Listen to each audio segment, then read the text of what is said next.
चलिए सर, अब हम लोग हैं रूल 48 में, राइट। इसी में अमेंडमेंट्स है ई इनवॉइस का। हम लोग अभी तक थे रूल 46 में, राइट। रूल 46 यानी टैक्स इनवॉइस और उसके पर्टिकुलर्स की बात कर रहा था, और वहीं पे एक छोटा सा अमेंडमेंट था क्विक रिस्पॉन्स कोड को लेके। अब उस कोड से, क्विक रिस्पॉन्स कोड की अमेंडमेंट से एक हमारे पास ट्रांजैक्शंस आया जो हम लोग ऑलरेडी डिस्कस कर चुके कि जब हम बिलिंग करते हैं नॉन रजिस्टर्ड पर्सन को, अनरजिस्टर्ड पर्सन को क्या होगा। वहां लिमिटेड वे में डायनामिक क्विक रिस्पॉन्स कोड की बात हुई थी। अब हम लोग आ चुके हैं रूल 48 में, जहां पर मैनर ऑफ इशूइंग इनवॉइस के अंदर अमेंडमेंट्स है, और उसके कारण हमें ई इनवॉइस की चर्चा करनी है, उससे रिलेटेड पोर्टल की चर्चा करनी है, इनवॉइस रेफरेंस नंबर और इनवॉइस रेफरेंस पोर्टल, IRP और IRN की बात करनी है, which is new for upcoming exams.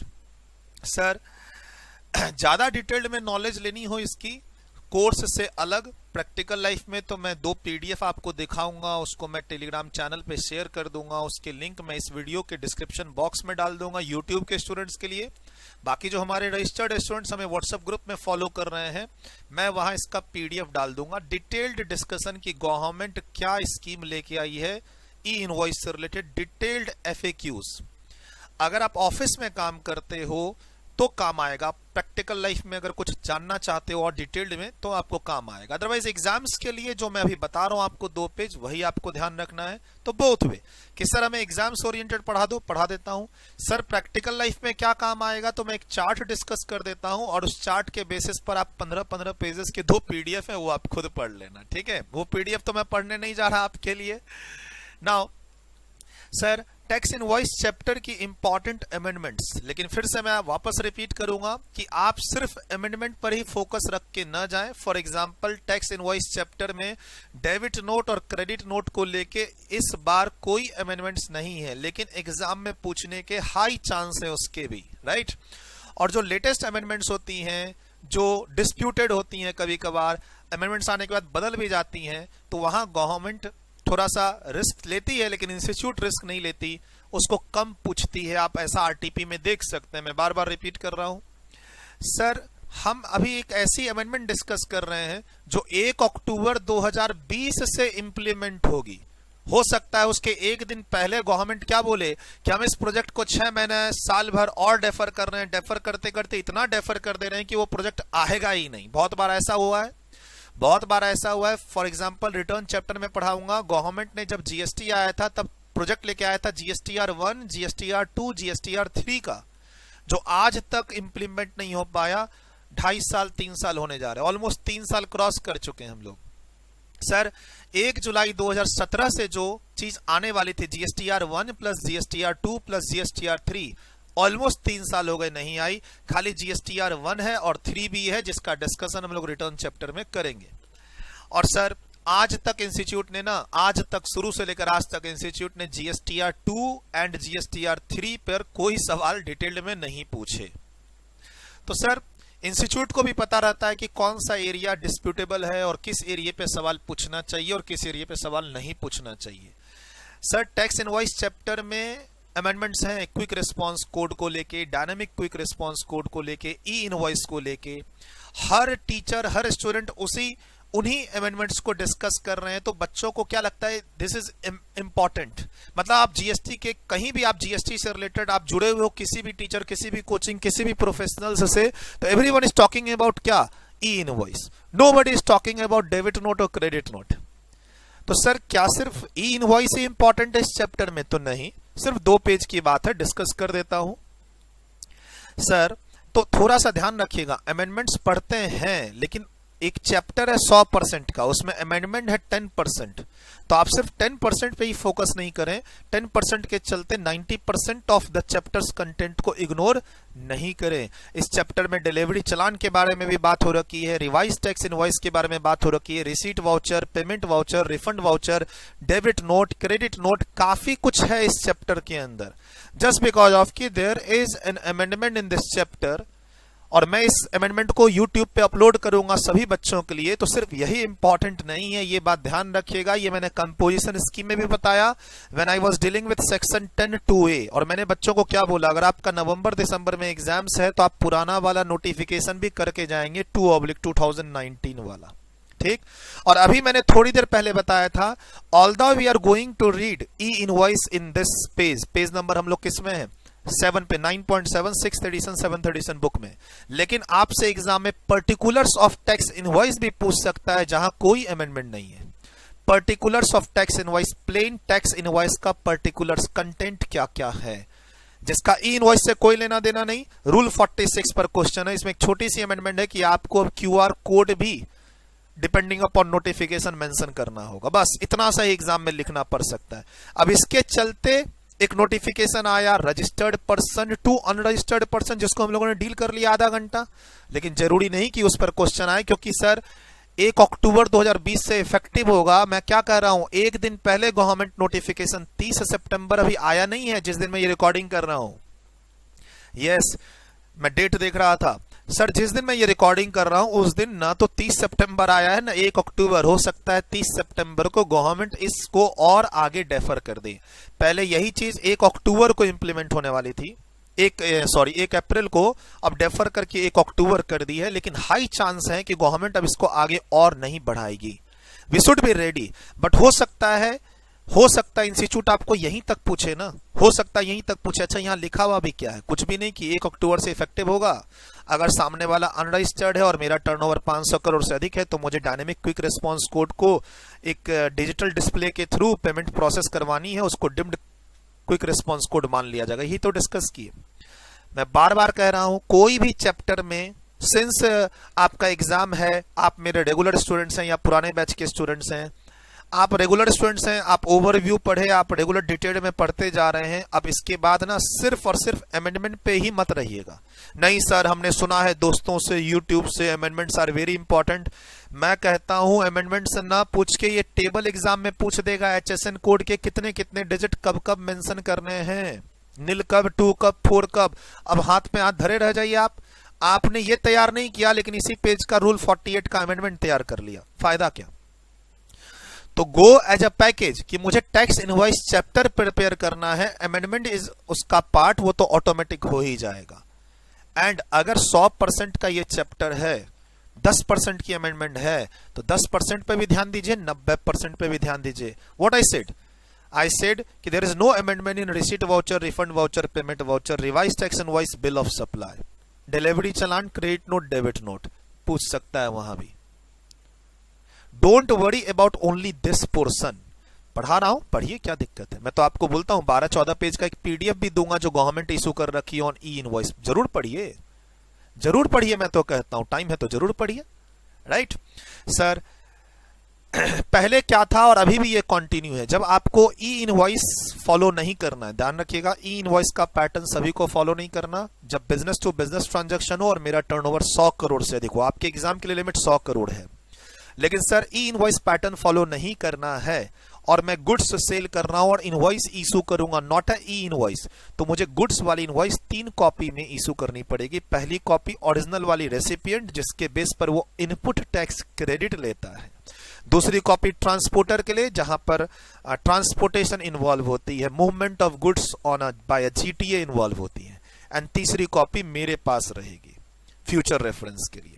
कब सर ये 3 कॉपी की जरूरत पड़ेगी, ई इनवॉइस एप्लीकेबल ना हो तब। सर ई इनवॉइस में सिंपल एक कॉपी जो डिस्कशन होगा अभी हमारा अगले पेज पे, बस उसी की जरूरत है। सर वो एक ऑनलाइन अवेलेबल कॉपी है, यानी एक तरह से पोर्टल पे अवेलेबल है, वहां से एक फाइल आ रखी है। वो फाइल जिसके पास रहेगी इनवॉइस वो आराम से चेक भी कर सकता है, प्रिंट भी कर सकता है। एकदम परफेक्ट बात करूंगा अभी उसकी।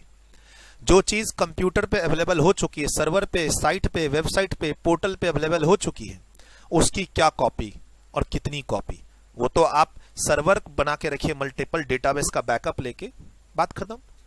सर आप मोबाइल चेंज करते हैं, व्हाट्सएप का डिटेल अपने आप एक मोबाइल से दूसरे मोबाइल में आ जाता है, उसकी कॉपी लेने की जरूरत कहां है, वो तो अपने आप डेटा का बैकअप लेके और अपने आप रिट्रीव कर देता है। सर ये फिजिकल चीज हो रही है, ध्यान रखिएगा एग्जाम में कितनी कॉपी ऑफ इनवॉइस इशू करे, तो आपको डिस्क्लेमर देना है कि if E invoice process is not applicable on supplier and now supplier is dealing with goods, 3 copy, जिसमें से पहली कॉपी रेसिपिएंट की। अब एक और क्वेश्चन पूछता है कि रेसिपिएंट को ITC किस कॉपी के बेसिस पर मिलता है, तो obviously first copy original copy के बेसिस पर, क्योंकि वही तो रेसिपिएंट के पास जा रहा है। ऑल्सो इंपॉर्टेंट फॉर आईटीसी, ऐसा कह सकते हैं, input tax credit. Sir services involve हो तो सिर्फ डुप्लीकेट, और ध्यान रखिएगा अगर ई इनवॉइस मैंडेटरी हो गया तो ना तो 3 कॉपी चाहिए ना 2 कॉपी चाहिए। ई इनवॉइस में ई इनवॉइस का प्रोसेस फॉलो कीजिए, दैट्स इट। ठीक, तो ये भी एग्जाम का इंपॉर्टेंट क्वेश्चन और इसको अमेंडमेंट से कोई लेना देना नहीं है। लेकिन हाँ, एक लाइन की अमेंडमेंट इस पे भी हिट कर गई, if E invoice process is not applicable on you. Sir ये जो आपने इनवॉइस जनरेट की है आउटपुट सेल का, इसी को रिपोर्ट करना पड़ता है किसमें, जीएसटीआर 1 में। जीएसटीआर 1 हम लोग पढ़ेंगे सेक्शन 37, कहा, रिटर्न चैप्टर में, कि हर रजिस्टर्ड पर्सन को अपनी आउटपुट सप्लाई की डिटेल्स पोर्टल पे अपलोड करनी पड़ती है फॉर्म जीएसटीआर 1 में। इसी से आपका एक आउटपुट लायबिलिटी तय होता है कि आपको कितना जीएसटी पे करना है। जो चीज हम जीएसटीआर 1 में अपलोड करते हैं हम अपनी आउटपुट सेल, उसी का डेटा इंटरलिंक्ड सिस्टम की तरफ से इंटरलिंक होकर रेसिपिएंट के पास जाता है जीएसटीआर 2A के अंदर, अगर वो रजिस्टर्ड है और आईटीसी लेना चाहता है। ध्यान रखिएगा, मैं अपनी आउटपुट की डिटेल्स जीएसटीआर 1 में वेबसाइट पोर्टल पे अपलोड करूंगा, वहां से ही ऑटोमेटिक डिटेल्ड अंदर ही अंदर जीएसटीआर 2A के थ्रू रेसिपिएंट के पास जाता है। वहां से वो बैठ के कंफर्म कर लेता है कि ये आईटीसी तो पक्की, यानी मैचिंग प्रिंसिपल जो फर्स्ट पेज में पढ़े, कि इसी मैचिंग के कारण इनवॉइस की क्या है इंपॉर्टेंस है, किसमें, जीएसटी में।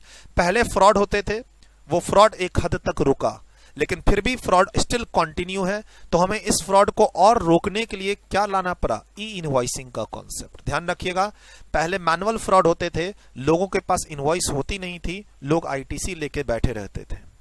सर मैंने दुनिया भर की इनपुट टैक्स क्रेडिट ले ली, जिसके कारण मेरा ओवरऑल टैक्स लायबिलिटी कम हो गया। रूल क्या था, रूल ये था कि आपको जो आईटीसी लेना है उसका बेस इनवॉइस होना चाहिए। तो पहले के जमाने में लोगों ने दनादन इनवॉइस का क्रेडिट ले लेते, ना ऑडिटर चेक करता था ना डिपार्टमेंट चेक करती थी, चाहे वो वैट हो या सर्विस टैक्स हो। कभी कभार केस स्क्रूटनी में फंसा तो मंगाया गया, जाओ अपनी इनवॉइसेस लेके आओ, नहीं तो ऐसा करो एक चार्टर्ड अकाउंटेंट से और कॉस्ट अकाउंटेंट से सर्टिफिकेट लेके आओ। ठीक है, अब कॉस्ट अकाउंटेंट को रिकॉग्निशन है, सीए सीए में दोनों को रिकॉग्निशन है जीएसटी के काम के लिए। पहले मोटा मोटी सिर्फ वो सर्टिफिकेशन का काम की जो नोटिस आती थी वहां लिखा रहता था प्रैक्टिसिंग चार्टर्ड अकाउंटेंट से सर्टिफिकेट लेके आओ, जब जीएसटी नहीं था। कहते हैं ना जीएसटी आने से स्कोप वर्क बढ़ा है और सीएमए का और बढ़ा है, तो ये रिकॉग्निशन मिली है। सर जीएसटीआर 1 सप्लायर के लिए है और इसी से डेटा मैच होता है जीएसटीआर 2A में रेसिपिएंट के पास। मेरा आउटपुट उसका इनपुट बनता है, मेरा आउटपुट टैक्स उनका इनपुट टैक्स क्रेडिट बनता है, वेरिफिकेशन, राइट। चलिए सर, लेकिन इसमें फ्रॉड नहीं रुका। पहले लोग मैन्युअली फ्रॉड करते थे, उसके बाद यहां पोर्टल पे भी फ्रॉड होने लग गया। मतलब कोई जीएसटीआर 2A के अंदर रिफ्लेक्शन नहीं है, फिर भी आप आईटीसी लेना चाहते हैं क्योंकि बोलते हैं आपके पास इनवॉइस है। तो मोटा मोटी ऐसे समझो कि जो फ्रॉड रुक गए और जो फ्रॉड अब कंटिन्यू चल रहे हैं जीएसटी में भी, उसको रोकने का एक और उपाय गवर्नमेंट कर रही है। एक तो पिछले पेज पर हमने पढ़ा सेक्शन 31A कैपिटल ए नया आया है जो बोलता है डिजिटल ऑनलाइन पेमेंट का ऑप्शन दो रेसिपिएंट को, वहां भी फ्रॉड रुकेगा, कैश ट्रांजैक्शन रुकेंगे। एक हमने पढ़ा कि जब आप सप्लाई करते हैं किसको, अनरजिस्टर्ड पर्सन को, तो डायनामिक क्विक रिस्पॉन्स कोड दीजिए जिसका कनेक्शन पेमेंट से हो, वहां भी थोड़ा फ्रॉड रुकेगा। और अब आ गया इलेक्ट्रॉनिक इनवॉइस। सर इस रूल 48 में 3 सब रूल थे, 1 2 3, अब इसमें 3 और ऐड हो गए, 4 5 6, ऑल आर इफेक्टिव। ये जो 3 सब रूल हैं रूल 48 के अंदर इंसर्ट हुए हैं इस नोटिफिकेशन से। मैंने आपको पहले सारे नोटिफिकेशन का रेफरेंस दे दिया था, 68 69 70 71 और 72। मैंने थोड़ी देर पहले आपको 5 नोटिफिकेशन का रेफरेंस दिया है पीछे, और मैंने बताया कि उसमें से कुछ नोटिफिकेशन नंबर बंद भी हो गए और दूसरे नए भी आ गए, जैसे नोटिफिकेशन नंबर 13 और 14। 13 शायद अब इस पेज पे नीचे पढ़ेंगे और 14 पिछले पेज पे पढ़े हैं। एनीवे, एग्जाम के लिए नोटिफिकेशन नंबर नहीं याद रखना, कंटेंट याद रखना है। सर ये 4 5 और 6 जो कंटेंट है किसके अंदर, सब रूल 4 किसके अंदर, रूल 48 के अंदर, मैनर ऑफ इशूइंग इनवॉइस, यही ई इनवॉइस को प्रमोट कर रहे हैं। यही 3 पॉइंट ई इनवॉइस को प्रमोट कर रहे हैं। सर ये दोनों पॉइंट तो बहुत इजी है। छठा नंबर पॉइंट बोलता है कि अब तुम पर अगर ये सब रूल 4 लग गया, यानी ई इनवॉइस का प्रोसेस लग गया, यानी इस पॉइंट पर कोई नोटिफिकेशन आया ई इनवॉइसिंग का और वो पॉइंट तुम्हारे ऊपर अप्लाई हो गया, तो पिछले पेज की 2 कॉपी और 3 कॉपी आपके ऊपर अप्लाई नहीं होगी। यानी ई इनवॉइस के केस में गुड्स 3 कॉपी नहीं बनाना, सर्विसेज 2 कॉपी नहीं बनाना, जो भी मैंने थोड़ी देर पहले कहा था। ये छठा पॉइंट कहता है। सर 5वां पॉइंट कहता है कि अगर तुम्हारे ऊपर ई इनवॉइस का प्रोसेस एप्लीकेबल हो गया और तुमने कोई दूसरा प्रोसेस फॉलो करके इनवॉइस इशू की, तो वो इनवॉइस जीएसटी की इनवॉइस नहीं कहलाएगी। मतलब तुम्हारी वो इनवॉइस वैलिड इनवॉइस नहीं कहलाएगी। मतलब अभी 4th नंबर पॉइंट पढ़ेंगे, ये 4 नंबर पॉइंट, और इससे रिलेटेड ये नोटिफिकेशन पढ़ेंगे। और ये 4th नंबर पॉइंट है क्या सर? सब रूल 4 ऑफ रूल 48 ये पढ़ेंगे। इससे रिलेटेड एक नोटिफिकेशन है, ये पढ़ेंगे। अगर ये आपके ऊपर अप्लाई होने के बाद आप इसको फॉलो नहीं करते हैं, कुछ अलग तरीके से इनवॉइस रेज करके पार्टी को देने की कोशिश करेंगे, तो पार्टी को शायद आईटीसी ही नहीं मिलेगा क्रेडिट, और वो इनवॉइस भी गलत कहलाएगा। सर कहता क्या है? Every invoice issued by a person to whom sub rule 4 applies in any manner other than manner specified, then such invoice shall not be treated as a proper invoice. यानी आपकी tax invoice नहीं कहलाएगी अगर वो e invoicing का procedure follow नहीं की है, जो कि आपके ऊपर मैंडेटरी हो गया because of this sub rule and related to this notification. And जब आपके ऊपर ये अप्लाई हो जाए तो पिछले पेज का 2 कॉपी और 3 कॉपी फॉलो मत करना। देख लें यहाँ पे फटाफट क्या कहता है ये सब रूल 4। सब रूल 4 कहता है कि हम एक नोटिफिकेशन इशू करेंगे, उस नोटिफिकेशन में अगर आप कवर हो गए, you are a registered supplier covered in that notification. Sir उस नोटिफिकेशन में क्या लिखा है? एक कि ये 1 अक्टूबर 2020 से इफेक्टिव है। 2, आपका टर्नओवर अगर फाइनेंशियल ईयर में 100 करोड़ से अधिक है तो आपको ई इनवॉइसिंग प्रोसीड्यूर फॉलो करना होगा। यानी नोटिफिकेशन मैंने डेट दे दी और हमने आपकी कैटेगरी बता दी। अब उसको ई इनवॉइस जनरेट करना पड़ेगा पोर्टल पे आके, बट ई इनवॉइस जनरेट करने से पहले उसको अपने इनवॉइस के फॉर्मेट को बदलना पड़ेगा। मतलब सर जो बंदा आज तक इनवॉइस का फॉर्मेट फॉलो कर रहा था नॉर्मली, वो इस पॉइंट को फॉलो कर रहा था, particulars of a tax invoice. Sir ये particulars of a tax invoice हम लोग पढ़े 5 मार्क्स के लिए। आपकी इनवॉइस में ये सब डेटा होना चाहिए, वो आज तक यही समझ रहा था। रूल 46 के अंदर particulars content of a tax invoice जो हमने पढ़ा। अब सर इसी इनवॉइस मतलब आपके पास एक इनवॉइस होना चाहिए, उसमें ये सब कंटेंट दिखना चाहिए, ठीक। अब वही इनवॉइस अगर गुड्स का है तो 3 कॉपी में, सर्विसेज का है तो 2 कॉपी में इशू करेंगे, दैट्स इट। लेकिन अब अगर आपके ऊपर ई इनवॉइस मैंडेटरी हो रहा है because of the notification number 13, because you are falling under this category, why? Because your turnover exceeding 100 crore, right. तो फिर आपको अपना इनवॉइस का फॉर्मेट बदल के इस फॉर्म पे लाना पड़ेगा, फॉर्म GST INV 01। आप इंटरनेट पे इस फॉर्म को सर्च करेंगे, जनवरी 2020 में ये फॉर्म रिलीज हो गया। इसके अंदर काफी सारे टेबल्स दे रखे हैं जो अगर आप ऑफिस में काम नहीं करते हो तो समझ में नहीं आएंगे। सर अगर इस फॉर्म नंबर को मैं इंटरनेट पे ले जाके सर्च करूं और एक फॉर्म मेरे सामने आ गया, तो वो फॉर्म का कंटेंट आपके समझ में नहीं आएगा अगर आप ऑफिस में लाइव क्लाइंट पे काम नहीं करते हैं। तो छोड़ दीजिए उस फॉर्म को।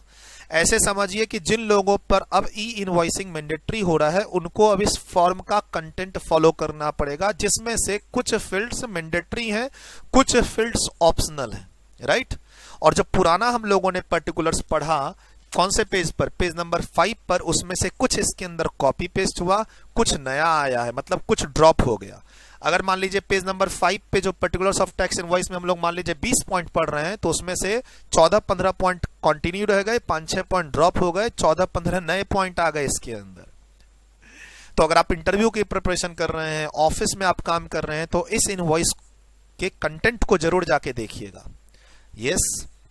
और सर इतना दिमाग नहीं लगाना है, आप जिस ऑफिस में काम कर रहे होंगे वहां पे ERP यानी वहां पर अकाउंटिंग सॉफ्टवेयर होगा, टैली कह लो या कोई भी SAP SAP ले लो, कोई भी अकाउंटिंग सॉफ्टवेयर जो भी आप जहां पे काम कर रहे हो आपके एम्प्लॉयर ने किसी थर्ड पार्टी से परचेज किया होगा या अपने यहाँ वो अकाउंटिंग सॉफ्टवेयर डेवलप कराया होगा, उसके अंदर इसका डेटा टीम ने अपडेट कर दिया होगा।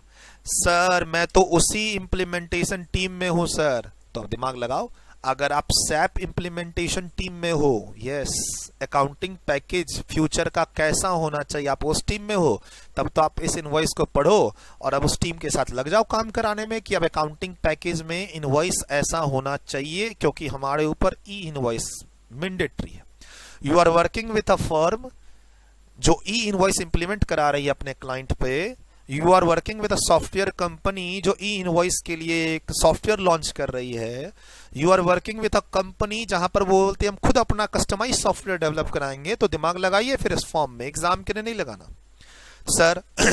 ई इनवॉइस वालों को वो कंटेंट फॉलो नहीं करना, इसके अंदर का कंटेंट फॉलो करना है। एग्जाम के लिए इस फॉर्म का नंबर याद करना, इस फॉर्म के अंदर क्या क्या है उसको पढ़ने की जरूरत नहीं है। क्या कहता है, the invoice shall be prepared by such class of registered person as may be notified. कौन नोटिफाइड हुए सर? जिनका टर्नओवर 100 करोड़ से ऊपर है। अगर आप बच्चों का एग्जाम मई और जून 2021 में है तो आपका टर्नओवर कितना होना चाहिए? 500 करोड़ से ऊपर, यानी 100 करोड़ की में अमेंडमेंट आ चुकी है, बट अभी नहीं, 100 करोड़ ही ध्यान रखना जो नीचे लिखा है। सर नोटिफिकेशन आएगा तो आपको अब एक इनवॉइस जनरेट करनी पड़ेगी जिसके अंदर कंटेंट क्या होना चाहिए जो इस फॉर्म में मेंशन है, ठीक। और उस इनवॉइस को आप अब आगे है, उस इनवॉइस को आप ना पोर्टल पे लेके जाएंगे, पोर्टल पे, इनवॉइस रेफरेंस के पोर्टल पे।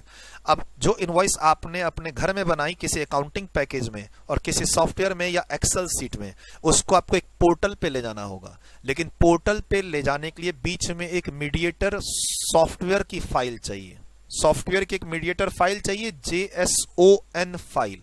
ये मैंने बना रखा है आपके लिए चार्ट, अभी अभी बनाया है बस क्लास स्टार्ट करने से पहले। सर ये वो इनवॉइस का फॉर्मेट है। आपको फॉर्म GST INV 01 के फॉर्मेट, कंटेंट, स्पेसिफिकेशन, स्कीमा को फॉलो करके अब एक्सेल पे या किसी अकाउंटिंग पैकेज पे वो इनवॉइस बनानी। मतलब आपकी इनवॉइस में उतना कंटेंट होना चाहिए जितना कंटेंट ये नया फॉर्म बोल रहा है। कब? जब आपके ऊपर ई इनवॉइस मैंडेटरी हो। आप उसको फिर बदलेंगे किस में? JSON फॉर्मेट में। ये मैं खुद नहीं बता रहा, ये गवर्नमेंट की गाइडलाइंस है। सर ये मशीन रीडेबल फॉर्मेट है, यानी स्टैंडर्डाइज कर दे रहा है आपकी इनवॉइस। सर 50 लोग 50 तरह की अकाउंटिंग पैकेज पे काम कर रहे हैं, उनके 50 तरह के फॉर्मेट होंगे। थोड़ी देर पहले पिछले सेशन में क्या कहा था, आपके घर में 3 इनवॉइस होगी, उसको निकालो, कंपेयर करो, तीनों का फॉर्मेट अलग अलग होगा, राइट। तो सर आपने जो अपने पास एक फॉर्मेट बनाया अपने अकाउंटिंग पैकेज में, सैप में, एक्सेल में, इस कंटेंट को देख के उसको हम मशीन वाले फॉर्मेट में चेंज करेंगे, JSON फॉर्मेट पे। सर ये फॉर्मेट GST का फॉर्मेट नहीं है, ये लैंग्वेज ना वर्ल्ड वाइड यूज होता है, जावा स्क्रिप्ट ऑब्जेक्ट नोटेशन। बोला सर GST डिपार्टमेंट ने एक नया जावा लैंग्वेज और जावा फॉर्मेट लॉन्च किया? नहीं, ये एक स्टैंडर्ड मशीन रीडेबल फॉर्मेट होता है। स्टैंडर्ड बॉक्सेस होते हैं जिसके अंदर डेटा फिट हो जाता है, और वो एक स्टैंडर्ड फाइल जब ना ऑनलाइन जाती है या किसी सॉफ्टवेयर में जाती है तो वो उसको रीड करके अपने काम का डेटा निकाल लेता है उसमें से, ऐसे समझो, ठीक है। मतलब आपकी मिस्टर X की, मिस्टर Y की, मिस्टर Z की, मिस्टर ABCD की, सबके इनवॉइस मेंटेन करने के फॉर्मेट अलग अलग हैं। डन। अब वो उस इनवॉइस को स्पेसिफाइड इलेक्ट्रॉनिक फॉर्मेट जो JSON फॉर्मेट कहलाता है उसमें वो कन्वर्ट करेंगे। बोला सर कन्वर्ट करने के लिए एप्लीकेशन? हाँ, वो GST पोर्टल देगी। अगर आप छोटे मोटे दुकानदार हैं, पोर्टल पे वो कन्वर्जन का ना जो एप्लीकेशन होता है और जो कहते हैं उसको कि ना फाइल पैच होती है, मतलब एक फाइल होती है जो आपके एक्सेल शीट को उस फॉर्मेट में कन्वर्ट कर देगी। वो जो ऐप है, छोटा सा सॉफ्टवेयर है, वो आप डाउनलोड कर सकते हैं फ्री। अदरवाइज आपके पास टैली अकाउंटिंग पैकेज है, सैप अकाउंटिंग पैकेज है, जो भी थर्ड पार्टी का अकाउंटिंग पैकेज है, वो आपको वो पैच बना के दे देगी कि ये रहा आपका एप्लीकेशन, इसको क्लिक करेंगे तो आपकी इनवॉइस को वो इसमें बदल देगा। इनफैक्ट आपको दिमाग ही नहीं लगाना है, वो सॉफ्टवेयर अंदर ही अंदर करता रहेगा। आपको तो खाली डेटा पंच करना है। आपको लगेगा कि मैं अपनी टैक्स इनवॉइस में पंच कर रहा हूं, वो अंदर ही अंदर खुद ही JSON फॉर्मेट बनाएगा, वो अंदर खुद इसको अपने पोर्टल पे ले जाके आगे के पोर्टल पे फॉरवर्ड भी कर देगा आपका जो अकाउंटिंग पैकेज होगा। ये बड़े स्मार्ट होते हैं अकाउंटिंग पैकेज वाले, आपको पता ही नहीं चलेगा, बैकएंड पे ये काम करते रहेंगे, ठीक है, ये बैकएंड पे आपका काम करते रहेंगे। हमें अल्टीमेटली इस JSON फॉर्मेट के फाइल को अल्टीमेटली इस इनवॉइस रेफरेंस पोर्टल पे लेके जाना है, जहां से हमें क्या मिलेगा, इनवॉइस रेफरेंस नंबर मिलेगा। मैं वापस नोट्स में आता हूं, क्या कहता है, the invoice shall be prepared by such class of registered person as may be notified by including such particulars content in this form. तो ये फॉर्म फॉलो करना पड़ेगा, न कि वो पर्टिकुलर्स जो हम पहले पढ़े रूल 46 का, जिनको e invoicing mandatory. After obtaining an invoice reference number, अब आपको अपना जो इनवॉइस है उसको सबमिट करना पड़ेगा पोर्टल पे, और वहां से क्या लेना होगा, इनवॉइस रेफरेंस नंबर लेना होगा। कैसे लेंगे, by uploading information content there in. इस फॉर्म के अंदर जो इंफॉर्मेशन कंटेंट है उसको आप कॉमन जीएसटी इलेक्ट्रॉनिक पोर्टल, जिसका नाम ये है, ये इनवॉइस रेफरेंस पोर्टल, ठीक, जिसकी वेबसाइट का एड्रेस मैं अभी बता रहा हूं। 10 वेबसाइट एड्रेस है, उसमें से एक अभी एक्टिवेटेड है, उस पर ले जाना होगा। सर आपके और उनके बीच में एक फॉर्मेट काम कर रहा है, JSON फॉर्मेट, ऐसे समझो, JSON JavaScript object notation format, ऐसे समझो। Sir in such a manner और subject to such condition restriction as may be specified in the notification. कुल मिला के ये कहता है कि तुम अपनी इनवॉइस को फॉर्म GST INV 01 के फॉर्मेट पे लेके आओ, उसको आप पोर्टल पे अपलोड करो और वहां से इनवॉइस रेफरेंस नंबर जनरेट करो। इनवॉइस रेफरेंस जनरेट करने का मतलब है कि आपको जो रिटर्न में इनवॉइस आई है, वो फॉर्मेट जो आया है उसके अंदर उस एंटिटी ने, जहां पर आप अपलोड किए थे, उस एंटिटी ने क्विक रिस्पांस कोड का ये फोटो डाल दिया है, ये वाला फोटो डाल दिया है, जो उसको हम लोग अभी पिछली क्लास में भी रेफर कर रहे थे। सर ये जो है ना 2 डायमेंशनल बार कोड, जिसको क्विक रिस्पांस कोड बोलते हैं, आप ऐसा लाइन जो देखते होगे, आप आजकल बहुत देखते होगे, अगर मुझे फॉलो करना है यूट्यूब पे तो इस क्विक रिस्पांस कोड में स्कैनिंग कर लो। जैसे स्कैन कर लोगे मेरा यूट्यूब चैनल आ जाएगा, मेरा टेलीग्राम चैनल आ जाएगा, मेरा फेसबुक पेज आ जाएगा। आप पेटीएम की पेमेंट करते हैं तो ऐसा एक बॉक्स है जो दुकानों पर आप स्कैन करते हैं तो वो पेमेंट UPI लिंक से लिंक होकर पेमेंट हो जाता है। तो ऐसा ही ये 2 डायमेंशनल कोड इस पर चिपका देगा। किस पर, आपने जो इनवॉइस भेजी इस पोर्टल पे तो नहीं था, अब इस पोर्टल से वो कन्वर्ट होके आएगा, जिस फॉर्मेट में आपने दिया था उसी फॉर्मेट में वो कन्वर्ट होके आएगा, लेकिन इस बार वो वैलिडेट होके आएगा। उसमें उसके साथ आपको क्विक रिस्पांस कोड का वो फोटो भी मिलेगा और वो इनवॉइस रेफरेंस नंबर भी मिलेगा। आने के बाद जो वो आपके पास डेटा आएगा, देखो आप वेबसाइट पे डालोगे, वेबसाइट से डेटा आएगा, डेटा आने के बाद आप उसको प्रिंट कर सकते हो, प्रिंट करने के बाद वो नॉर्मल इनवॉइस दिखेगा, ठीक, और या फिर आप उसको PDF में कन्वर्ट कर सकते हो। उस डेटा को आप PDF में कन्वर्ट करोगे तो वो भी एक नॉर्मल इनवॉइस देखेगी। अब गवर्नमेंट कहती है जो इनपुट हमारे पास आया और हमने कन्वर्ट करके आपको दिया, उसको आप अपने लेटर हेड पे प्रिंट कर लो तो आपका ब्रांड, आपका लोगो वोगो सब आ जाएगा। आप PDF में कन्वर्ट करते समय भी आप उस पर अपना लोगो, ब्रांड, एड्रेस वेड्रेस ऐड कर सकते हो। यानी हम आपको जो फाइल देंगे उस फाइल में आप अपना लोगो, एड्रेस, आप अपने लेटर हेड का लोगो सब ऐड कर सकते हो, कोई दिक्कत नहीं है। लेकिन इस बॉक्स को टेम्पर मत करना, जो बॉक्स हमने आपको अलॉट किया है। ये एक मशीन रीडेबल फॉर्म में इंफॉर्मेशन आ गई है, इस बॉक्स के अंदर ना सब कुछ लॉक हो गया है। कम से कम 10-12 डेटा तो लॉक हो गए हैं। क्या क्या, जैसे मेरा GSTI नंबर, आपका GSTI नंबर, मैंने गुड्स क्या बेचा है, वैल्यू, मेरा इनवॉइस नंबर, डेट, ठीक है। इस बॉक्स के अंदर ना अब सब कुछ लॉक हो चुका है। अब ये बॉक्स वाली इनवॉइस किसके पास जाएगी, ये बॉक्स वाली इनवॉइस ई इनवॉइस बोल के मैं अब मेरे पास आ गई। अब मैं उसको प्रिंट करा के अपने बायर के पास भेज दूं, यानी रेसिपिएंट के पास जिसके पास खुद का GSTI नंबर है, या फिर मैं इसको ईमेल से भेज दूं। भेज दिया, अब वो इस बॉक्स में अपनी मशीन लगाएगा। सोचिए कितना इंपॉर्टेंट है, इस बॉक्स पे वो अपनी मशीन लगाएगा, ऑटोमेटिक यहां से सारा डेटा उसके सॉफ्टवेयर अकाउंटिंग पैकेज में फिट होना चालू हो जाएगा। सर अराउंड 200-250, गवर्नमेंट क्या कहती है, इंडिया में 200-250 अकाउंटिंग पैकेज हैं। सभी अकाउंटिंग पैकेज इंक्लूडिंग टैली ने इस चीज को, इस JSON फॉर्मेट को अडॉप्ट कर लिया है। जो गवर्नमेंट का फॉर्म GST INV 01 है, उसके बाद जो ये उससे JSON फॉर्मेट बनेगा, JSON फॉर्मेट इस पोर्टल पे जाएगा, वो फॉर्मेट वापस आएगा, और वो जो क्विक रिस्पॉन्स कोड है 2 डायमेंशनल कोड ब्लैक वाला, इसमें बदल जाएगा, सारा इंफॉर्मेशन इसके अंदर पंच हो जाएगा। अब इससे रिट्रीव करने का काम उसमें गवर्नमेंट ने तरीके बता रखे हैं। आप चाहो तो वो जो पैचेज हैं, जो सॉफ्टवेयर है, वो आप गवर्नमेंट की वेबसाइट से डाउनलोड कर लो, और या फिर आपके अकाउंटिंग कंपनियां जो है, पैकेज कंपनियां, सर ये लोगो लगा हुआ इनवॉइस बायर के पास जाएगा, बायर को इनवॉइस फ्रॉड वाला है या सही है पता चल जाएगा, और उसको अब उसके अकाउंटेंट को टाइपिंग करने की जरूरत नहीं है। इस लोगो को वो अपने मशीन रीडेबल फॉर्म से पढ़ेगा, वो अपने आप डेटा उसके अकाउंटिंग पैकेज में जाके अपने आप एंट्री होने लग जाएगी, प्लस उसको अपने पोर्टल में अपने आप डेटा दिखेगा GSTR 2A के अंदर।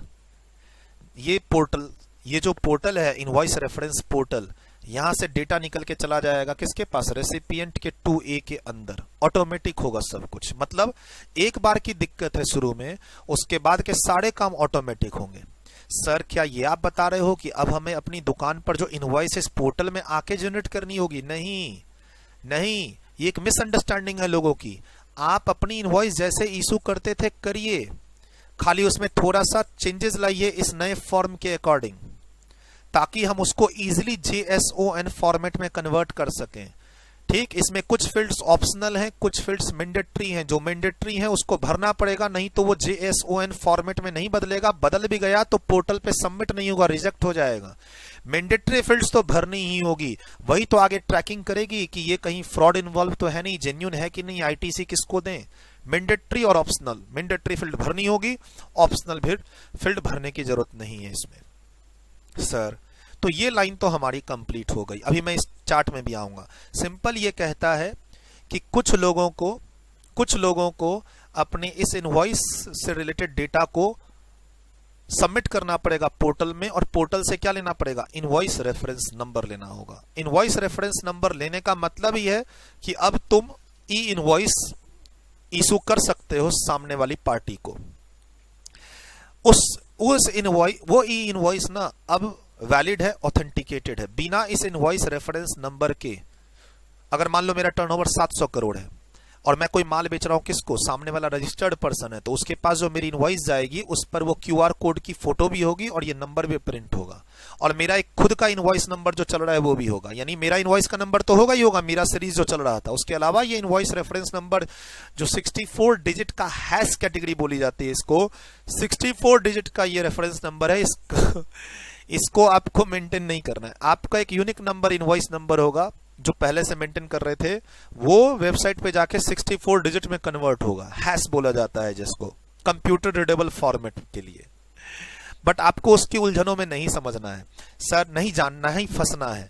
बेसिकली ये सारा तामझाम किस लिए है, ताकि मेरा अकाउंटिंग पैकेज से कोई इनवॉइस निकले तो मेरी पार्टी जो सामने में है उसके अकाउंटेंट को फिर से डेटा एंट्री ना करना पड़े। उसके पास एक मशीन रीडेबल डिवाइस होगी, वो डिवाइस इस पर वो चिपकाएगा और ऑटोमेटिक सारा डेटा उसके कंप्यूटर में फीड हो जाएगा। यानी एक कॉमन फाइल डेवलप हो गई।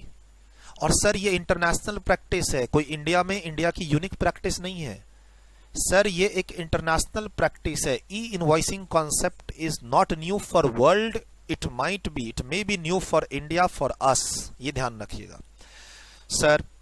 उसके बाद ये मैं पढ़ा चुका हूं, अब कहता है कि ये इनवॉइस का प्रोसेस जो है, इनवॉइस रेफरेंस नंबर जनरेट करने का प्रोसेस है, कौन फॉलो करेगा। तो मैंने बता दिया, करंट फाइनेंशियल ईयर में जिसका 100 करोड़ से टर्नओवर ज्यादा हो वो लोग इस प्रोसेस को फॉलो करेंगे। कब, ये देखिए लास्ट में, टू अ रजिस्टर्ड पर्सन। जब माल आप किसको बेच रहे हो, रजिस्टर्ड पर्सन को। B2B ट्रांजैक्शन लिख लीजिए, B2B ट्रांजैक्शन। और ये 13/2020 का नोटिफिकेशन जो कि एप्लीकेबल है किस एग्जाम के लिए, नवंबर और दिसंबर एग्जाम के लिए। ये आगे अगले साल के मई और जून के एग्जाम के लिए चेंज हो गया है, वहां 100 करोड़ की जगह 500 करोड़ आ गया है। प्लस एक और डिस्प्यूट है, ये करंट फाइनेंशियल ईयर में देखना है 100 करोड़ या पिछले साल का।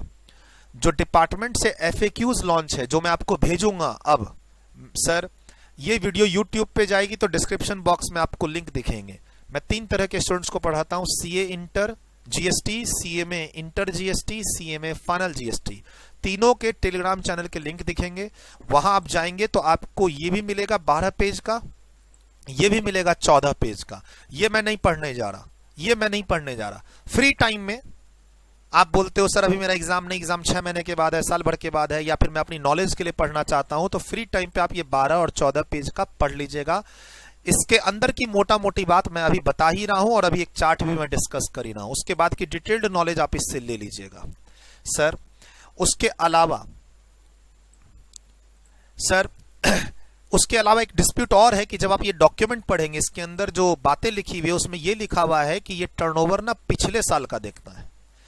तो आपके एग्जाम में ना आपको तो इन अ फाइनेंशियल ईयर लिखना है, aggregate turnover of preceding financial year नहीं लिखना है। आपको अपने एग्जाम में aggregate turnover in a financial year लिखना है जो है, बट प्रैक्टिकल लाइफ में जो गवर्नमेंट इसको इंप्लीमेंट कर रही है तो बोल रही है नहीं, पिछले साल अगर आप 100 करोड़ क्रॉस कर चुके हैं तो इस साल आपको ई इनवॉइस फॉलो करना होगा।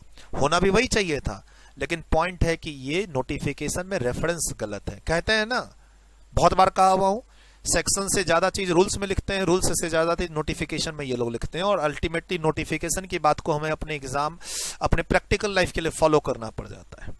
ठीक है, अब एक्चुअली नोटिफिकेशन में भी ये लोग कम ही लिखेंगे ना फाइनेंशियल ईयर। इससे रिलेटेड जो इन्होंने डिटेल्ड ओवरव्यू लॉन्च किया, FAQs लॉन्च किया रिसेंटली पिछले 1 महीने में, वहां पर इन लोगों ने जो चार्ट्स बनाए हैं उसमें इन्होंने लास्ट फाइनेंशियल ईयर मेंशन किया। मे बी दो एरर हो, क्लैरिफिकेशन नहीं आई है, डिस्प्यूट में है। अच्छा, लोग वरीड नहीं है क्योंकि ये स्कीम 1 अक्टूबर से इफेक्टिव होगी, और ये स्कीम ना इफेक्टिव होगी, बहुत सारे लोग ऑलरेडी इसको फॉलो करना चालू कर चुके हैं जो बड़े लेवल पे काम कर रहे हैं। जो 100 करोड़ से ऊपर के लोग हैं आज के दिन, वो ऑलरेडी इस स्कीम को अपने यहाँ अप्लाई कर चुके हैं, ऐसे समझिए। ठीक है, अगर आप किसी 500,000 करोड़ की कंपनी में काम कर रहे हो SAP पे, तो वहां देखे होगे ये सब फंडे ऑलरेडी वो लोग इंप्लीमेंट कर चुके हैं, क्योंकि वो लोग लास्ट डेट का वेट नहीं करते।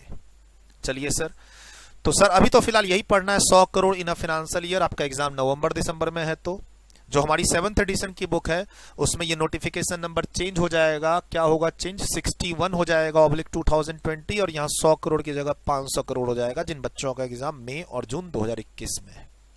सर ये पोर्टल है, ये जो आपको इनवॉइस रेफरेंस नंबर मिलेगा, इनवॉइस रेफरेंस नंबर जो मिलेगा, उस नंबर को लेने के लिए आप अपना फॉर्म, आप अपना जो GST है वो सबमिट जो करेंगे पोर्टल पे, वो पोर्टल, ये सारे पोर्टल है, इसमें से एक पहला वाला पोर्टल एक्टिव है, बाकी सब गवर्नमेंट ने भी एक्टिव नहीं किया है। गवर्नमेंट बोल रही है लोड और रिक्वायरमेंट के हिसाब से हम सारे पोर्टल को एक्टिवेट कर देंगे।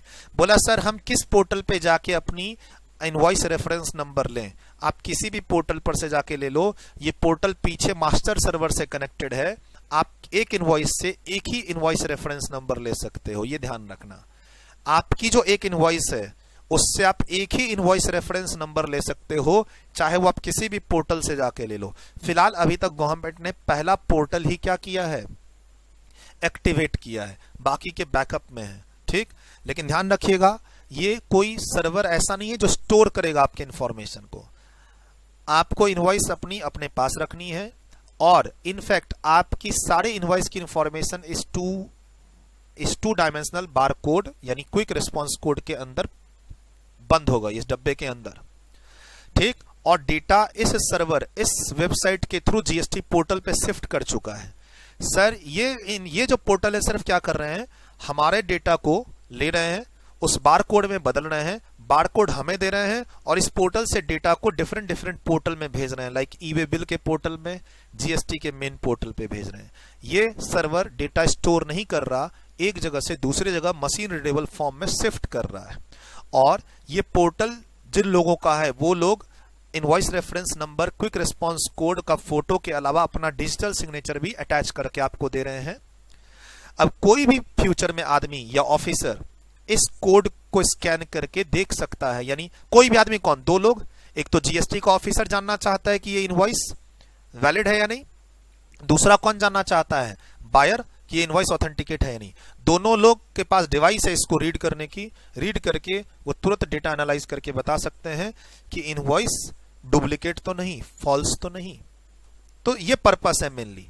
सर हमारा अच्छा खासा इनवॉइस था, उसी को हम अपलोड कर देते। बेटा 50 लोग 50 फॉर्मेट फॉलो कर रहे हैं, किसी का भी स्टैंडर्ड फॉर्मेट नहीं है, तो हमने इस बीच में एक स्टैंडर्डाइज कर दिया फॉर्मेट का, जिसका चार्ट के थ्रू मैं डिस्कशन अभी बताऊंगा, जिसके लिए मैं आपको ये PDF भी शेयर कर दूंगा। सर ये पीडीएफ मैं टेलीग्राम चैनल पे शेयर करूंगा, एज वेल एज हमारे रजिस्टर्ड स्टूडेंट्स हैं उनके व्हाट्सएप ग्रुप में शेयर करूंगा। ये आपके सिलेबस का पार्ट नहीं है, जस्ट फॉर रीडिंग पर्पस दिया जा रहा है। फ्री टाइम पे पढ़ लीजिएगा, एग्जाम के बाद पढ़ लीजिएगा। डन। इसको पहले खत्म कर लें नोट्स को। तो ये हमारा हो गया कि सर किस पोर्टल पे हम इनवॉइस रेफरेंस नंबर लेंगे। तो ये सारे पोर्टल्स में से पहला पोर्टल है जो एक्टिवेट हो चुका है। आपका टास्क क्या है? आपका टास्क है कि इस पोर्टल को आप इस पोर्टल को इंटरनेट पे खोलिए और उसकी फोटो स्क्रीनशॉट मुझे भेजिए मेरे पर्सनल नंबर में, दिन में 11 से 6 के बीच में। मेरे रजिस्टर्ड स्टूडेंट्स, आपका भी टास्क है इस क्लास का कि आप इस पोर्टल पे जाएंगे और आप उसकी फोटो स्क्रीनशॉट भेजेंगे कि सर हम इस चैप्टर में आ चुके हैं, काफी अच्छा डिस्कशन लग रहा है, थोड़ी बहुत कंफ्यूजन थी तो हमारा इस चार्ट के डिस्कशन से कंप्लीट हो गया। जो कंफ्यूजन और रह जाएगी हम वो पीडीएफ पढ़ लेंगे अपने फ्री टाइम में। एक फ्लो कि आप मेरी कहीं भी बात को समझ रहे हैं या नहीं। And one more important thing, ये बिजनेस टू बिजनेस ट्रांजैक्शन के लिए है, जहां पर क्विक रिस्पॉन्स कोड आपको खुद नहीं बनाना है, वो पोर्टल बना के देगी। आपको नहीं बनाना है, वो पोर्टल बना के देगी। और थोड़ी देर पहले जो पीछे मैंने आपको बताया था डायनामिक क्विक रिस्पॉन्स कोड, ये सप्लायर को खुद जनरेट करना है। सर मार्केट में डिवाइस मिलती है, सॉफ्टवेयर पैकेज मिलते हैं जो आपके डेटा को क्विक रिस्पॉन्स कोड में कन्वर्ट कर देंगे फ्यूचर में ऑटोमेटिक करने के लिए। ये यहाँ पे इस नोटिफिकेशन 14 में इनवॉइस किसको इशू हो रही है? अनरजिस्टर्ड पर्सन को, रेसिपिएंट को। और इस पेज पे जो बात हो रही है 456 ई इनवॉइस वाली बात, उसमें B2B ट्रांजैक्शन है, ये बात ध्यान रखिएगा। इस इनवॉइस रेफरेंस नंबर को लेने के लिए आपको अपनी इनवॉइस को इस फॉर्मेट में लाना पड़ेगा, इस फॉर्मेट से एक JSON फॉर्मेट में लाना पड़ेगा, जिसकी बात अभी मैं कर रहा हूं, और फिर सबमिट करना होगा पोर्टल पे। पोर्टल आपको क्या देगी? इनवॉइस रेफरेंस नंबर, और उसके साथ आपको क्या मिलेगा? क्विक रिस्पॉन्स कोड, जिसकी चर्चा यहां पर नहीं है। वो क्विक रिस्पॉन्स कोड आपको मिलेगा। ठीक, अच्छा, ये पेज तो हमारा कंप्लीट। हम आगे जाएंगे रिवाइज टैक्स इनवॉइस पे ब्रेक के बाद। ब्रेक लेंगे, लेकिन उसके पहले मैं ये चार्ट आपसे डिस्कस कर दूं। सर मोटा मोटी जो एग्जाम में लिखना है वो पीछे है।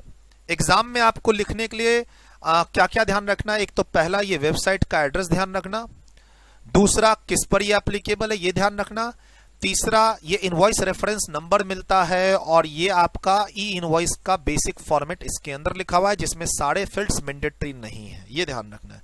अब आइए कुछ एक्स्ट्रा बात करते हैं। बिजनेस टू बिजनेस ट्रांजैक्शन की बात हो रही है। सेलर्स अपना इनवॉइस, जिसमें वो अपना यूनिक इनवॉइस नंबर मेंटेन करता आ रहा है, वो इनवॉइस का फॉर्मेट थोड़ा सा बदलेगा फॉर्म जीएसटी INV 01 के अकॉर्डिंग। क्यों? क्योंकि आपके ऊपर ई इनवॉइस मैंडेटरी हो गया। क्यों? क्योंकि आपका टर्नओवर वो गिवन टर्नओवर की लिमिट से क्रॉस कर गया। 100 करोड़ अभी के लिए, अभी आपका एग्जाम है 100 करोड़। अब सर क्या होगा? अब एक सॉफ्टवेयर जो फ्रीली अवेलेबल है गवर्नमेंट की तरफ से, या आपके अकाउंटिंग पैकेज जिस कंपनी से आपने लिया है वो एक सॉफ्टवेयर आपको देगा। वो सॉफ्टवेयर आपके डेटा को, वो आप डेटा एक्सेल शीट में मेंटेन करो या अकाउंटिंग पैकेज में मेंटेन करो, एक फाइल में बदल देगा। Specified electronic format JSON format JavaScript object notation में बदल देगा। It is a standard format जिसको मशीन रीड कर सकती है। ठीक सर, टैली वाले ने, टैली देखो क्या क्या फैसिलिटी, इस फॉर्मेट से क्या मजेदार बातें हैं। मान लो 2 अकाउंटिंग पैकेज है, मेरे यहाँ टैली का अकाउंटिंग पैकेज है, तो टैली में जो मैं इनवॉइस बनाता हूं वो JSON में सबमिट ट्रांसफर हो गया। अब ये JSON पोर्टल पे जाएगा, पोर्टल से ये रिवाइज्ड JSON आएगा। अब इस JSON को मैं जब रेसिपिएंट को भेजूंगा, हो सकता है उसके पास कोई दूसरा पैकेज हो, से ओरेकल पैकेज हो, कोई भी अकाउंटिंग पैकेज, बहुत सारे अकाउंटिंग पैकेज जैसे SAP हो, वो उस फाइल JSON फॉर्मेट को अपने सॉफ्टवेयर में डालेगा, उस क्विक रिस्पॉन्स कोड को, तो ऑटोमेटिक उसको खुद की इनवॉइस रिट्रीव हो जाएगी। मतलब उसको डेटा मैनुअली पंच करने की जरूरत नहीं है। मैं अपने यहां मैनुअली पंच करूंगा, उससे JSON फाइल बनेगी। अब ये फाइल से डेटा ऑटोमेटिक पोर्टल पे जाएगा, ऑटोमेटिक GST के पोर्टल पे जाएगा, ऑटोमेटिक ई-वे बिल पोर्टल पे जाएगा, ऑटोमेटिक डेटा रिट्रीव कर लेगा कौन? रेसिपिएंट का अकाउंटिंग पैकेज, भले वो दूसरे ब्रांड का हो, मैं दूसरे ब्रांड का हूं, बीच में एक स्टैंडर्ड फॉर्मेट आ गया मशीन टू मशीन बात करने के लिए। एज अ टेक्स्ट टीचर मैं अब इससे ज्यादा नहीं बता सकता, आप ये सब चीजें अपने EIS वाले कंप्यूटर वाले पेपर में पढ़ते हो। मशीन रीडेबल फॉर्मेट, सर एक फॉर्मेट होता है जो दिखने में बहुत अच्छा होता है, वो ये है, सेलर्स का टैक्स इनवॉइस कलरफुल हो सकता है। सर अब JSON फॉर्मेट में इसको सबमिट करूंगा इस पोर्टल पे, जो इनवॉइस रेफरेंस पोर्टल अभी मैंने आपको बताया, ये पोर्टल पे सबमिट होगा, ये इनवॉइस इस पोर्टल पे सबमिट होगा, उसका प्रोसेस होगा। अच्छा, आपके पास कोई अकाउंटिंग पैकेज नहीं है तो वो पैकेज कन्वर्ट करने के लिए, जिसमें आपकी file excel file JSON format में कन्वर्ट हो जाएगी, वो उस पोर्टल में मिल जाएगा। आप इस पोर्टल में अपनी इनवॉइस को सबमिट करेंगे। अब ये पोर्टल उस पर प्रोसेस करके क्या देगी, यूनिक रेफरेंस नंबर देगी, invoice reference number plus QR code attach करेगी, प्लस वो पोर्टल वाला अपना डिजिटल सिग्नेचर अटैच करेगा और आपको इसको वो JSON फॉर्मेट में ही लौटा देगा। ये फॉर्मेट अब क्या हो चुका है, अपडेट हो चुका है। अब JSON फॉर्मेट जो है ना वो रिवाइज होके इस फॉर्मेट के अंदर इनवॉइस रेफरेंस नंबर आ गया है, उसका डिजिटल सिग्नेचर आ गया है, QR कोड भी आ चुका है, आपको देगा। तो आप इसको नॉर्मल A4 साइज में अपना लोगो वोगो लगा के, लोगो वोगो ऐड करके, एड्रेस वेड्रेस ऐड करके प्रिंट कर दीजिए, या PDF में कन्वर्ट कर, देखो JSON फॉर्मेट तो समझ में नहीं आएगा ना, इसको आप रीडेबल फॉर्मेट में बदल लीजिए, प्रिंट कर दीजिए या PDF में भेज दीजिए बायर के पास।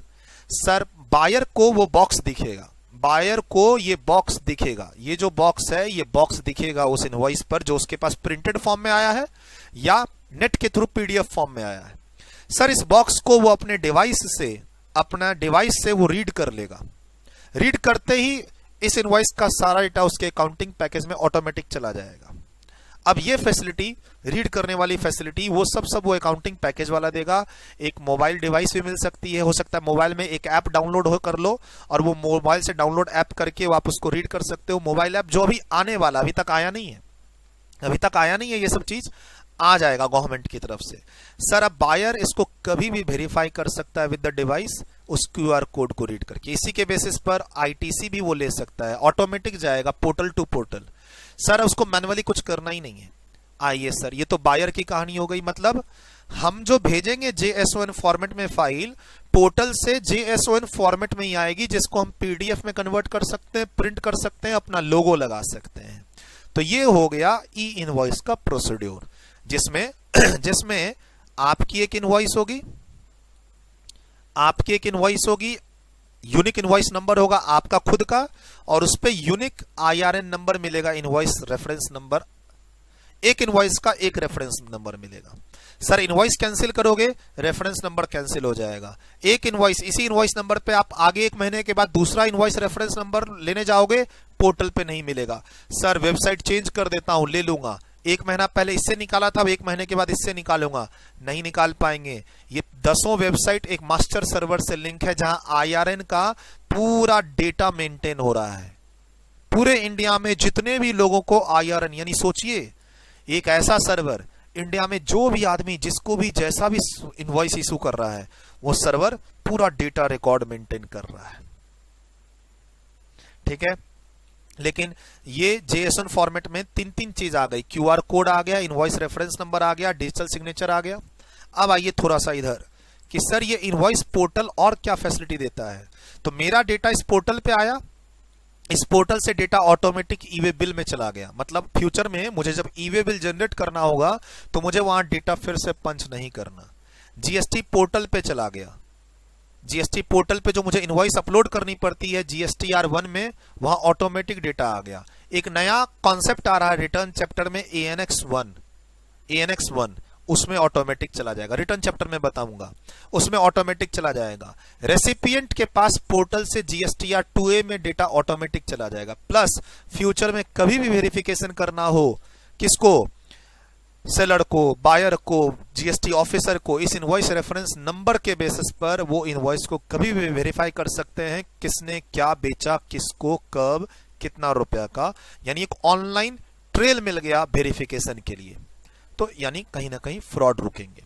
तो सर मैंने इनवॉइस जनरेट की, उसके बाद फिर मैंने उसके डेटा को ई-वे बिल जनरेट करने के लिए पंच किया, फिर मैं उसको पोर्टल पे GSTR1 में पंच कर रहा हूं, फिर सर मैं इसको है ना मैनुअली वेरीफाई करवा रहा हूं। GSTR ऑफिसर से नोटिस आ गई कि तुम अपने 50 इनवॉइस लेके आओ, अप्रैल के, मई के, जून के हमें वेरीफाई करना है, तुम्हारी स्क्रूटनी केस में लग गई है, उसमें इनवॉइस को वेरीफाई करना है, सब खत्म। सब मैनुअल हैंडलिंग खत्म, सब ऑटोमेटिक हो रही है, खाली एक बार मेहनत कर लो JSON फॉर्मेट पे, बस एक बार मेहनत कर लो। और सर इस फॉर्मेट में आपको दिमाग नहीं लगाना है, आपको तो खाली ना, आप मान लो ऑफिस में काम करते हो तो आपको तो खाली इसको रीड करना है अच्छे से, फॉर्म GST INV 01, ये जो कहता है ना वो डेटा तैयार रखना इनवॉइस बनाने के लिए बस। और मेरे हिसाब से अब तक तो लोगों को पता भी चल गया होगा। सर ये सारे प्रोसेस से फायदा क्या होगा? एक तो मल्टीपल फॉर्मेट्स जो होते हैं अलग अलग वेंडर के, वो आपस में बात करने लग जाएंगे JSON फाइल के थ्रू। मल्टीपल फॉर्मेट्स, मेरा अकाउंटिंग पैकेज कुछ और, आपका अकाउंटिंग कुछ पैकेज और है, मैं सेलर हूं, आप बायर है, आपका अकाउंटिंग पैकेज कुछ और है, मेरा अकाउंटिंग पैकेज कुछ और है। मेरी इनवॉइस को देख के आपका अकाउंटेंट डेटा पंच करता था, अब ऐसा नहीं होगा, फोटो स्कैनिंग करनी है उस कोड की, ऑटोमेटिक सारा डेटा उसके पैकेज में आ जाएगा। इजिली ट्रैकिंग हो सकता है, ITC लेने में मदद मिलेगा, फ्रॉडुलेंट इनवॉइस रुकेगी, मल्टीपल डेटा एंट्री करने की अब जरूरत नहीं है। ये एक यूनिवर्सल प्रोसेस है। जब यूनिवर्स में ई इनवॉइसिंग पूरे दूसरे कंट्री में, वर्ल्ड में किसी और कंट्री में ये कॉन्सेप्ट चल रहा है और सक्सेसफुल है, तो why not we should do copy. और ध्यान रखिएगा ये तो छलावा है 500 करोड़ वाले लोगों के लिए या 100 करोड़ लोगों वालों के लिए। धीरे धीरे साल 2 साल में टर्नओवर की लिमिट कम होगी, 100 करोड़ से 50 करोड़, 50 करोड़ से 25 करोड़, और एक दिन ऐसा आएगा कि बोला जाएगा ई इनवॉइसेस मैंडेटरी। बट सरकार सेम रहे, सरकार बार बार गिरे नहीं, ठीक है, और एक सहमति बनी रही इन लोग की GST काउंसिल की मीटिंग में। और अल्टीमेट इंटेंशन क्या हो, हम एक जगह मिलके फ्रॉड को रोकें, GST की चोरी को रोकें। अगर हम सब गवर्नमेंट का, state government including central government का एक ही मकसद हो जाए कि इंडिया में ब्लैक मनी सर्कुलेशन को, फ्रॉड को रोकना है, तो फिर ये कहानी इंप्लीमेंट होने में 2 साल से ज्यादा टाइम नहीं लगेगा। लेकिन क्या होता है ना, इंडस्ट्री का प्रेशर होता है, तो हम वो चीज इंप्लीमेंट नहीं कर पाते। और एक मजेदार बात, मैं आपको अभी जो पढ़ने के लिए PDF भेजूंगा, उस PDF में लिखा हुआ है कि ये फॉर्मेट डेवलप करने में डिपार्टमेंट ने CA इंस्टीट्यूट का भी इनपुट लिया है, प्लस मार्केट में जो इंडस्ट्री है CA इंस्टीट्यूट का इनपुट लिया। साफ साफ लिख रहा है, बोला सर आप पढ़ा रहे हो CA में स्टूडेंट को और नाम ले रहे हो CA का, या CA एक होता है ना, आप CA हैं CMA को पढ़ा रहे हैं, या CA हैं CA को पढ़ा रहे हैं, तो नाम दोनों का लीजिए। भाई गवर्नमेंट खुद कह रही है इसमें, मैं दोनों को रिकॉग्नाइज करता हूं अपनी क्लास में हमेशा, don't worry. I am a chartered accountant, पढ़ाता हूं CA स्टूडेंट, CMA स्टूडेंट्स को। पढ़ाते समय अपने स्टूडेंट को रिकॉग्नाइज नहीं करूंगा तो किसको करूंगा? दूसरे को करूं? मैं CA स्टूडेंट्स को नहीं पढ़ाता, उनको रिकॉग्नाइज करूं? उनको भी करता हूं बहुत बार कि बेटा देखो तुम्हारे सिलेबस में क्या है, तुम देखो। तुम्हारे सिलेबस में अगर रजिस्ट्रेशन चैप्टर है तो हमारी रजिस्ट्रेशन की वीडियो तुम्हारे काम की है। हमारे ऑफिस में खरीदने आओगे तो हम क्लास नहीं बेचेंगे। हमारे YouTube के स्टूडेंट्स हैं कुछ CS के, हमारे ऑफिस में कॉल करते हैं, हम बोलते हैं we don't deal with CS students, नहीं है हमारे पास कोई भी पैकेज। बाकी YouTube की क्लासेस वो एंजॉय करते हैं, करें अपने सिलेबस को मैच करके। सर डिपार्टमेंट ने जो ये फॉर्मेट डेवलप किया है, इसमें इंडस्ट्री के काफी एसोसिएशन से बात की, प्लस इंस्टीट्यूट की भी हेल्प ली है डेटा लेने के लिए, उसके बेस पर ये सारा प्रोसेस डेवलप हुआ है। ऑल्दो ठीक है, अब आगे इसको अप्लाई करने में दिक्कत हो, सक्सेसफुल हो ना हो, वो तो बात की बात है। बस मुझे इतना ही डिस्कशन करना था। मैं वीडियो को रोक रहा हूं यहां पर ब्रेक के लिए। आप बच्चे ना इस वीडियो पर यहां देखिए, मैं यहां पर आपको रोक रहा हूं, अब नोट कर लीजिए इसको। यहां पर वीडियो को रोकिए और इसको नोट कीजिए। अब मैं थोड़ा सा राइट जा रहा हूं, यहां पर वीडियो को रोकिए और ये पोर्शन थोड़ा लिखिए, और अब मैं नीचे जा रहा हूं, वापस लेफ्ट आके नीचे क्या लिखा है ये, इसको नोट कर लीजिए। मैंने 3 स्क्रीन दिखाई, फिर से मैं रिपीट कर रहा हूं। यहां वीडियो को रोकिए, उसके बाद इधर वीडियो को रोकिए, उसके बाद नीचे वीडियो को रोकिए इधर। ये आप पूरा चार्ट कंप्लीट कर लो, डन। उसके बाद हम लोग ये और ये PDF मैं आपको टेलीग्राम चैनल पे शेयर करूंगा, और जो मेरे बच्चे रजिस्टर्ड स्टूडेंट्स हैं वो व्हाट्सएप ग्रुप चेक करें, ये शेयर किया हुआ है एग्जाम्स के लिए नहीं, सेल्फ रीडिंग के लिए। और अब हम लोग आ चुके हैं revise tax invoice page number 9 पे। तो सर एक अमेंडमेंट और कवर कर लिया, आगे थोड़े बहुत छोटे छोटे अमेंडमेंट और हैं। 2 मेजर अमेंडमेंट्स थे अभी इनवॉइस से रिलेटेड, वो हमने कवर कर लिए। बट मैं फिर यही कहूंगा, सिर्फ अमेंडमेंट ही पढ़ के एग्जाम में नहीं जाना है।